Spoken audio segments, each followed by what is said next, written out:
Incredibly, after having walked off the stage of history 2,500 years ago, the Philistines, an ancient people mentioned in the Bible, David and Goliath. Goliath is a Philistine. Samson and Delilah. Delilah is a Philistine. They disappeared off the face of history. They were exiled and assimilated. They were gone. But they're back in the news. And that's because Arab Palestinians today say we are the descendants of the ancient Philistines. Wow. Except it's not true.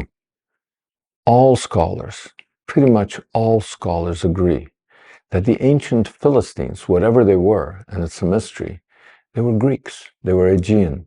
People call them Mycenaeans. They think they're from Crete or the city of Mycenae on mainland Greece.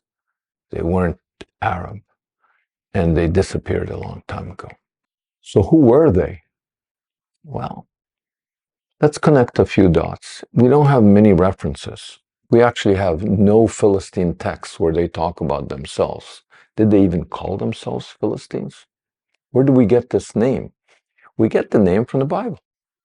In the book of Exodus, chapter 13, verse 17, during the dramatic Exodus, when Moses is leading the Israelites out of Egypt into the Promised Land, it says that the short way, still today, if you were going from Cairo to Tel Aviv, you'd drive along the coast.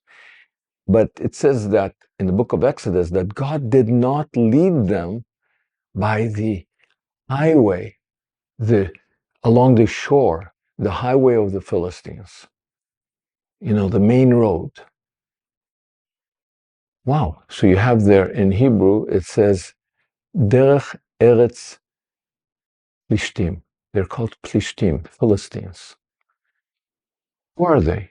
Well, all scholars agree there were no Philistine towns there at the time. So what is the Bible referring to?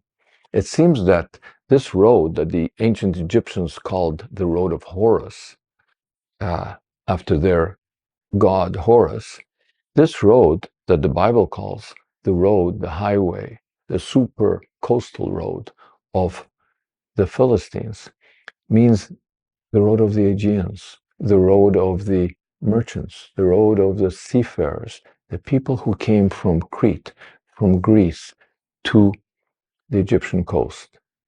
And we know from archaeology and Egyptian tombs that there were Aegeans, Minoans, Mycenaeans, people from Crete and Greece in ancient Egypt at the time of the Exodus. So now we know something. We know that the first reference to them, some 3,500 years ago, is not an ethnicity, not a nationality, but seafarers. Okay, they pop up again during the reign of Egyptian Pharaoh Ramses III. He's in a place called Medinat Habu.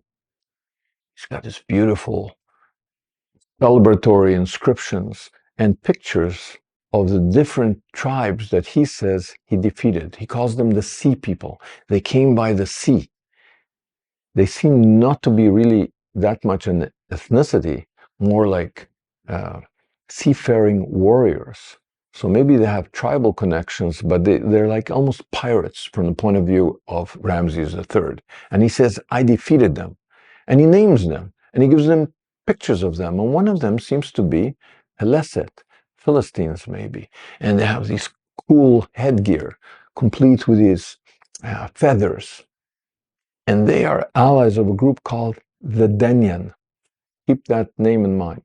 Don't get confused. It's not confusing, Denyan. And you got to remember that scholars call ancient people all kinds of names that they never called themselves.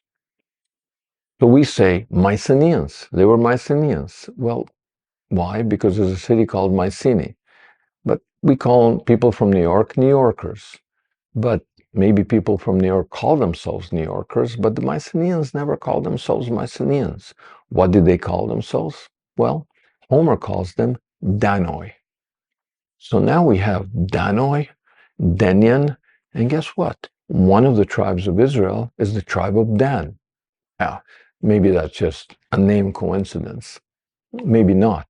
In the book of Judges, we have the song of Deborah. She's a prophetess. And she is mad at the tribe of Dan. Why? Because they stay in their ships and they don't come to fight along their Israelite brothers when she called on them. Now we have Dan, Benyan, and Danoi, all seafarers, all warriors, and all along the same coast. What's going on?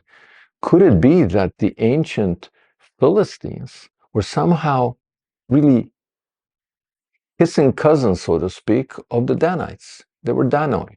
They were the non-Jewish, let's call it, members of this Danite tribe. Part of it was Israelite and part of it was Greek. So when they finally came to the coast of Israel, people thought that they conquered their way in, but they didn't. Archaeology shows that suddenly, around 900 BC, 2900, 3000 years ago, there were 5 cities, a confederacy of 5 cities that the Bible calls Philistine. Gaza, still in the news, was one. Ashdod, Ashkelon, Ekron, and Gat, 5 cities. And they were Philistine cities. And you dig, and you don't find that they conquered their way in. They seem to have been welcomed in by the Israelites. Why? Maybe they are cousins. That can't be. Greeks and Hebrews are not related. Well, the book of Maccabees doesn't agree with you. You know the famous Spartans that defeated the Athenians, that defeated the Persians, the great warriors? You know, the movie 300. In the book of Maccabees, there's a letter from the king of Sparta to the high priest, Jewish high priest in Jerusalem, and says, hey, we were cleaning out our temple and we found ancient documents and we realized that we're related. So if you ever need allies, we're there for you, bro. That's in book of Maccabees. So it seems that there's a kind of a Greek non-Jewish Danite group that we today call Philistines, and there's Danites as members of the Israelites. Now, what happened to them? Well, they disappeared. Why? They assimilated among their brothers. When they came from Greece to Israel, first we see in the archaeology evidence of their Greekness through their art, through their patterns on the ceramics, and very quickly they stopped being Greek. That was recently confirmed even in DNA studies when they found a cemetery in Ekron. Most of the DNA is local. Some of it, the earlier, is Aegean, Greek, and then they get all mixed up. So who are these kind of non-Jewish Danites? They're the people that the Bible calls Philistines, Peleshet. But maybe they're just using a Greek word. In fact, we find that after the Philistines are defeated by the Assyrians and the Babylonians, and they just disappear, the name persists, Palestine. And why? Professor David Jacobson from Brown University, he has a theory. He says people translate, you know, the British called Beijing, Peking, and they called Mumbai, Bombay. People use their own terms for other people. So Greeks, way after the Philistines disappeared, all the area of Israel, not just the coast, all of Israel, up into Syria, Syrio-Palestina. Why? Because in Greek, Pelestes means wrestler. Mystery solved. Why? What's Pelestes? Very important word for the ancient Greeks, the wrestler. They call Israel the land of the wrestlers. Wrestling, you know, nothing's more important in the Olympics for the Greeks than wrestling. Hercules. It was the ultimate sport, and it was dedicated, the games, to the gods. Well, why would they call Jews, Hebrews, Israelites wrestlers? Because that's what Israel means. For those that don't know Hebrew, Israel means Israel, the wrestler with God. So it seems when that name persisted way after the Philistines disappeared, the non-Jewish Danites disappeared, it was just a translation of Israel. The Greeks were saying Israel in their own language.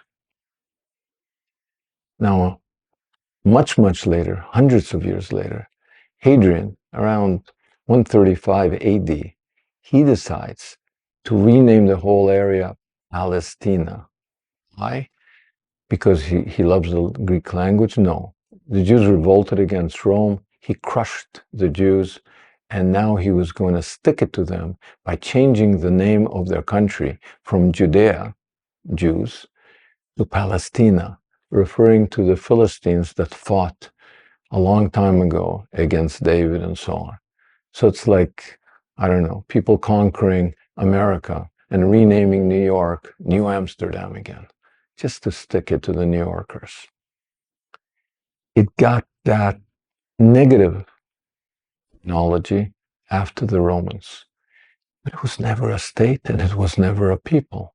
In fact, it was an an administrative area in foreign empires.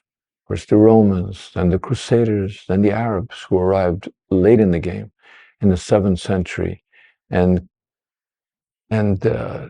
Ottomans, and then finally British. All along, they were ruling from far away.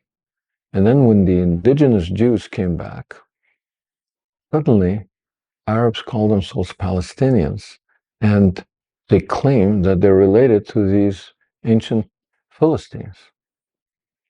But archaeology, DNA, and history prove otherwise, including linguistics. What it proves is that the only people that can claim descent from the ancient Philistines are the Jews. So, interestingly enough, the ancient Philistines may have been kind of Jews to begin with, Danites. But even if they're not, the referral to the area as Palestine is not a referral, just a translation of ancient Judea and Israel. They weren't referring to Arabs from Arabia. They were referring, the ancient Greeks, to the ancient Israelites. So the only people today, ironically, that are related to the ancients who were called Philistines are the Jews, the Judeans, the Israelites. The only state that is connected to ancient Israel is modern Israel. It turns out we're the Palestinians.